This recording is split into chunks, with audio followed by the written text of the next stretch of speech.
धरती से चांद की दूरी लगभग 3,84,400 किलोमीटर है। पृथ्वी से चांद तक पहुंचने में सबसे कम समय 4 दिन अमेरिका को लगा है। वहीं अगर हम चंद्रयान के रास्ते से चांद पर जाते हैं तो लगभग 40 दिन का समय लगेगा। अगर ये मानकर चले कि हम अमेरिकी स्पेसक्राफ्ट में बैठकर चांद पर जा रहे हैं तो हमें वहां पहुंचने में 4 दिन का समय लगेगा। 4 दिन बाद हम चांद की जमीन पर होंगे। चांद की जमीन पर उतरने के बाद जो हमें सबसे पहले दिखेगा वो है चांद की जमीन। आपको चांद की जमीन उबड़ खाबड़ नजर आएगी। चांद की जमीन पर हर तरफ आपको बड़े बड़े गड्ढे दिखाई देंगे। जब आप चांद की जमीन पर खड़े होकर ऊपर की ओर देखेंगे तो आपको हमारा खूबसूरत ग्रह पृथ्वी नजर आएगा, जिसमें आपको पृथ्वी साफ साफ अपने अक्ष पर घूर्णन करती हुई नजर आएगी, लेकिन आसमान में हमेशा उसकी स्थिरता बनाए रखेगी। अर्थात चांद पर खड़े होकर पृथ्वी को कई वर्षों से अगर हम निहारते रहे तो वह अपनी जगह से टस से मस नहीं होगी।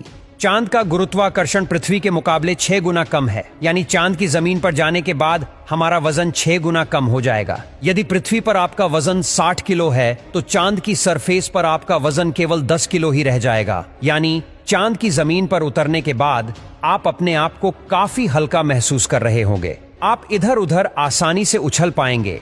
इसी कारण नील आर्मस्ट्रांग जब चांद पर चल रहे थे तब उछल उछल कर चल रहे थे, क्योंकि चांद पर पृथ्वी की तरह चल पाना संभव नहीं है। चांद की सतह पर नील आर्मस्ट्रांग और उनके साथियों के कदमों के निशान आज भी मौजूद है, क्योंकि वहां पर हवा न होने की वजह से वह निशान मिटा नहीं है। फिर थोड़ा चलने के बाद जब आप चांद पर इधर उधर देखोगे तो आपको बहुत सारा कचरा पेपर, बहुत सारे क्षतिग्रस्त सैटेलाइट और बैग्जा मिलेंगे। ये सारा कचरा हम इंसान ने ही फैलाया है। ये कचरा इतना ज्यादा है कि 5 ट्रक भर सकते हैं। चांद पर कचरा और ये पेपर अंतरिक्ष यात्रियों ने फेंके थे, जिसमें उनकी मानव मूत्र और उल्टियां है। अब आप चांद की जमीन पर खड़े हैं तो आपको सबसे ज्यादा खतरा आसमानी मौत का है। चांद का गुरुत्वाकर्षण कम होने की वजह से इसके पास कोई भी वायुमंडल मौजूद नहीं है।